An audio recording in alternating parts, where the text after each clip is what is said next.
All right, you guys, so super excited to get you another one of these videos up. On this one, as you guys can see, I already brought out the Crown. This is Crown Blackberry.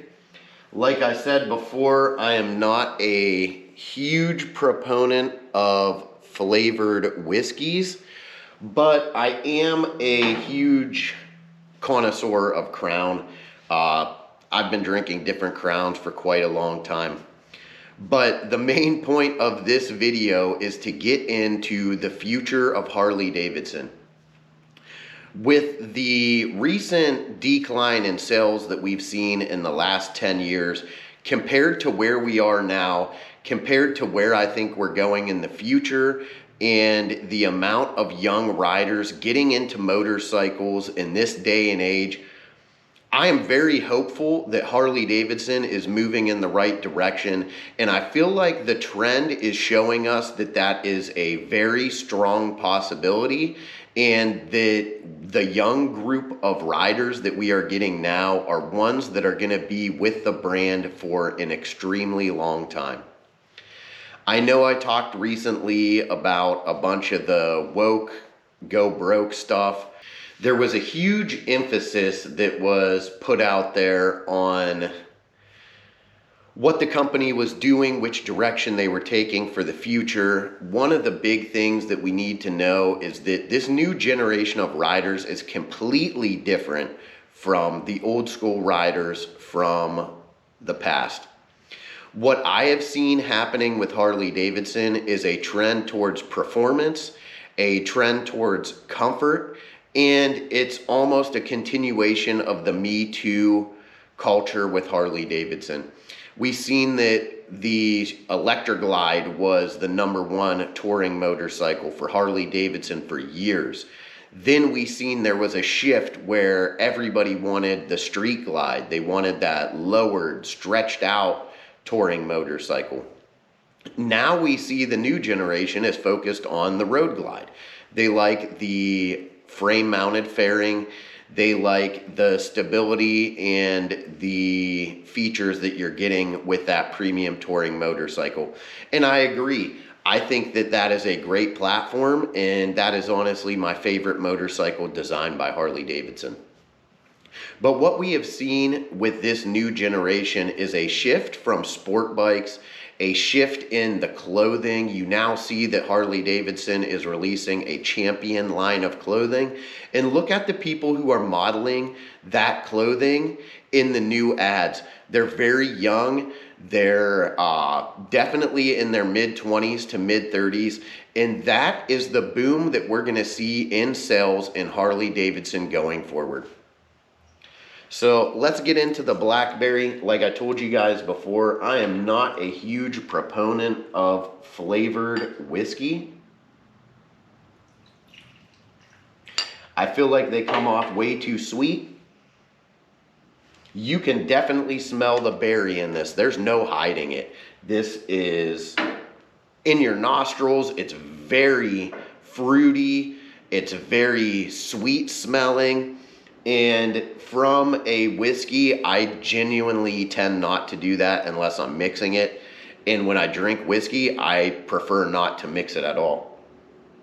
Yeah, you can't get past the berry at all. You don't really smell any whiskey at all.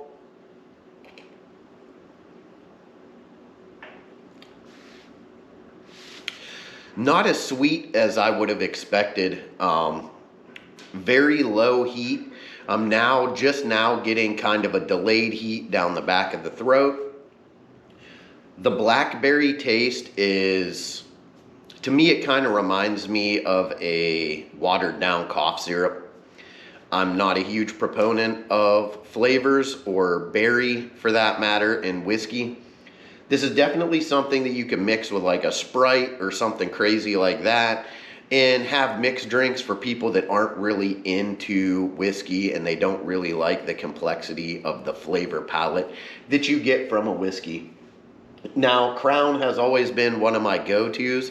If I go somewhere and I know that they're not a whiskey bar and they don't have like higher end whiskeys, I always go with Crown because you know what to expect and it doesn't disappoint.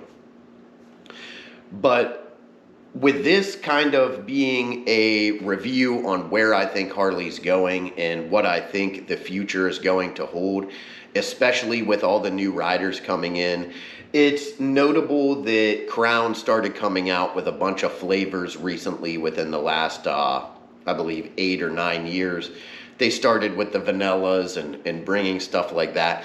Everybody is trying to cater to a new generation of customer, because this new generation of consumer that is coming up is day and night different from what we have had in the past. The baby boomers, the millennials, my generation. I was raised before internet was in every single house. I was raised before people carried cell phones. That is the traditional customer base of Harley Davidson. It's the older riders. They didn't care as much about the technology. But now you zoom forward 20 years, it's a whole different ballgame. Even the older riders want all of the performance they can get. They want all the technology they can get. Hell, I don't even ride a touring bike because I have a Bluetooth in my helmet and I don't need music anymore. I have music in my helmet, so it doesn't matter what bike I ride.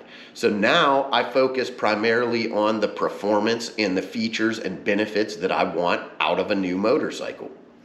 I went with the Lowrider S because it gave me the largest size engine in the smallest frame and the lightest weight motorcycle at the time that Harley Davidson produced. To me, that's what I want. I want adrenaline with every twist of the throttle, and that bike delivers it day and night over anything else I've ever rode in my entire life. I feel like this new resurgency of Harley Davidson riders is going to be fueled by my age group. The guys in their mid-20s to late 30s, they're going out and they're buying these bikes. They want a fast motorcycle. They want a performance-based motorcycle packed with technology and features. And that's the way Harley Davidson is going to go moving forward. They have to, in order to retain the customers and continue the growth that they want. They're always going to have motorcycles that cater towards the older generation of Harley Davidson rider. But let's face it, that chapter is closing and the new chapter in Harley Davidson is opening. And I'm very excited. I'm very thrilled to see which way they bring it.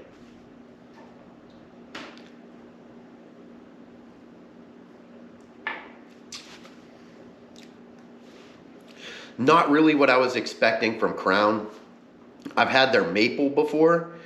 The Crown maple was very strong. I highly recommend it in the morning if you were eating breakfast or something.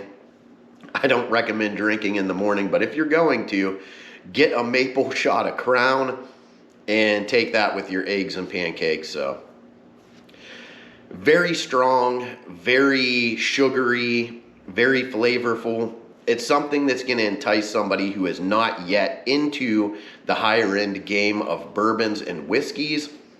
Not as complex. There's not really a lot to say about it. I'd give it a 6 out of 10 just based off of the possibilities for mixing it and having mixed drinks if you're entertaining.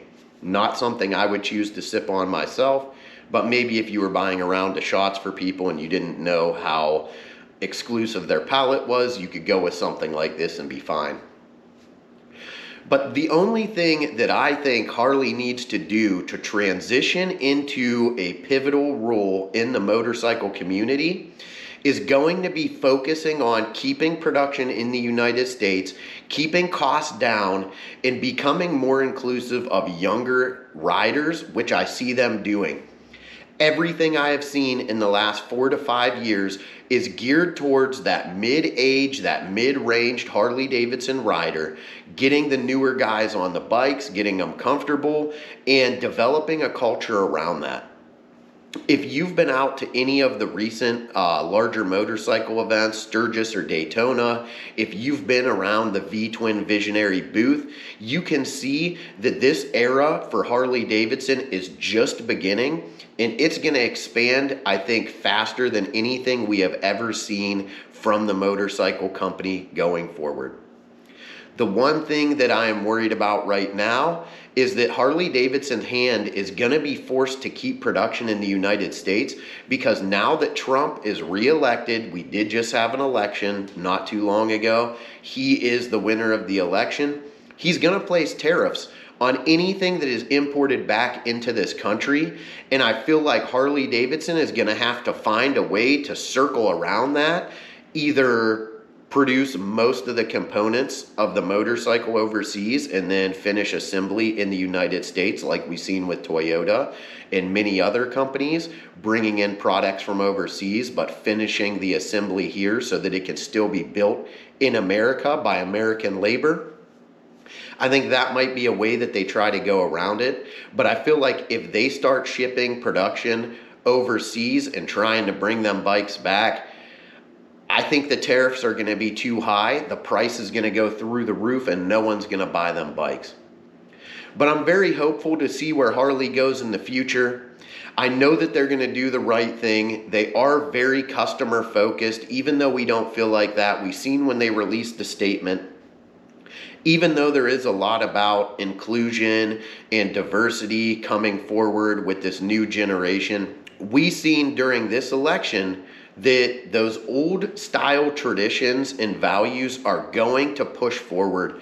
We can only go so far before we hit a wall, and we have to revert back and kind of blend and mesh the two together.